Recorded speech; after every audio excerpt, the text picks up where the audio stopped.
Hello friends, welcome to my channel high tech and gadgets. र आजको video सुरु गरौँ।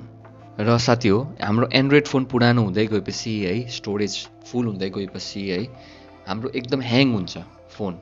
एप्सहरू खोलिँदैन, कोही बेला कुनै फङ्सन्स चल्दिँदैन। त्यति बेला के गर्नु त? हाम्रो फोन जति अब पुरानो हुँदै गएपछि उति ह्याङ हुन्छ।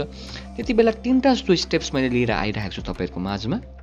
र त्यो स्टेप्स फलो गर्नु भने चाहिँ तपाईँहरूको एन्ड्रोइड फोन चाहिँ अलिकति चाहिँ स्पिड हुन्छ हो।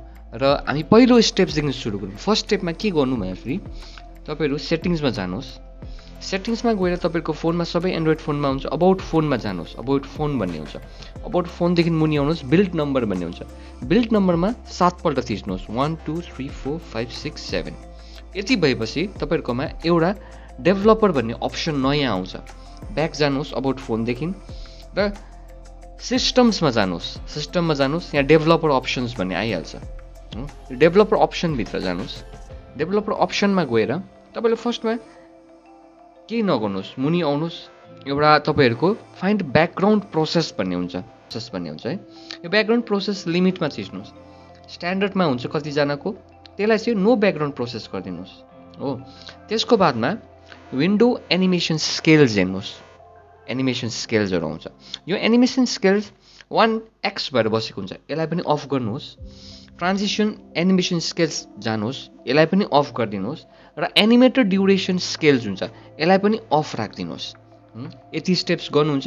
यति स्टेप्स गरेर पुरै ब्याक आउनुहोस्। ब्याक आइसकेर स्टेप 1 भयो। अब स्टेप 2 के गर्नुहोस् भन्दाखेरि तपाईँहरू आफ्नो फोनको है फाइल्स भन्ने सबैकोमा हुन्छ। यो मोटरोला हो, अरू फोनमा पनि सबैकोमा हुन्छ। फाइल्सभित्र जानुहोस्। फाइल्सभित्र जाँदाखेरि तपाईँहरूको एउटा अप्सन्स आउँछ यहाँ माथि। यो अप्सन्समा क्लिक गर्नुहोस् हो। अप्सन्समा क्लिक गरेर एउटा क्लिन भन्ने अप्सन्स आउँछ। यहाँ थ्र्यास भन्ने आउँछ र यो क्लिनमा जानुहोस्। पहिला सुरु चाहिँ क्लिनमा जानुभयो भने तपाईँहरूले एउटा अप्सन भेट्नुहुन्छ हो। यो अप्सनमा तपाईँहरू क्लिक गर्नुहोस्। क्लिन जङ्क भन्छ यसलाई चाहिँ। यो चाहिँ जति पनि जङ्क फाइल्सहरू हुन्छ, जति पनि नचाहिँदो फाइल्सहरू स्टोर भएर बसेको हुन्छ नि, यसलाई क्लिन गर्छ। त्यही कारण यसलाई क्लियर गर्नुहोस्। यसलाई क्लियर गरिसकेर तपाईँहरूको क्लियर हुन्छ। क्लियर गरिसकेर तपाईँहरू ब्याक आउनुहोस्। ब्याक गएर कतिजनाको थ्र्यासहरू पनि बसेको हुन्छ। यो थ्र्यासमा मेरो त अहिले डिलिट भएको छ, यो पनि तपाईँहरूले डिलिट गर्नु सक्नुहुनेछ। यो स्टेप 2 हो। र म देख्छु कि कतिजनाको फोनमा नि एपहरू यति साह्रो हुन्छ कि त्यो अनवान्टेड एपहरू त्यसै राखिरहेको हुन्छ, चलाएकै हुँदैन।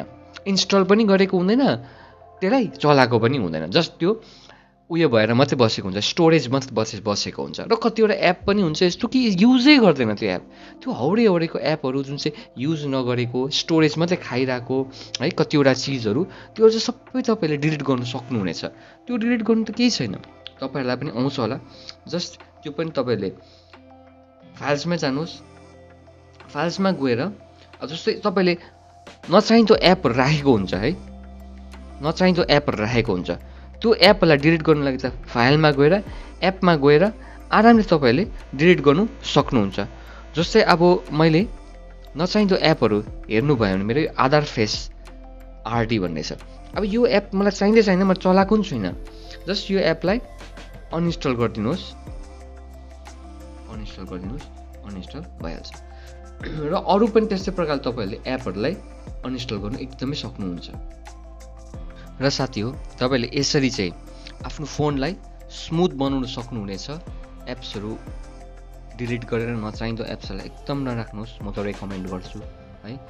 कतिवटा फोटोजहरू, लार्ज फाइल्सहरू त्यसै राखिराख्नुहुन्छ, त्योहरू सबै डिलिट गरिदिनुहोस्। त्योहरू डिलिट गर्नु तपाईँहरूलाई आउँछ। म यति चाहिँ तपाईँलाई भन्छु कि जतिसक्दो नचाहिँदो चिजहरू नराख्नुहोस्।